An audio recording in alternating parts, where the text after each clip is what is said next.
How to fix, please check your internet connection and try again on Telegram. Hello friends, in this video I will tell you step by step how to fix, please check your internet connect and try again on Telegram. Must watch this video till the end so that you can get the right information about everything. First of all, you have to open the settings of your mobile phone and type Telegram in the search bar. After that, here you have to click on the Telegram logo.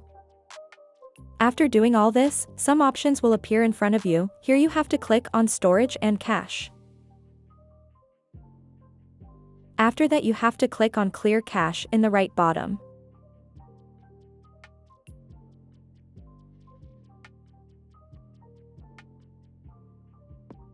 After doing this, you have to update the latest version of Telegram from Play Store. After updating and opening Telegram, you have to refresh if your problem is still not fixing, so you simply have to connect any VPN. After that, you have to open Telegram, then your problem will be fixed. In this way, you can solve the internet problem in Telegram. Thanks for watching this video.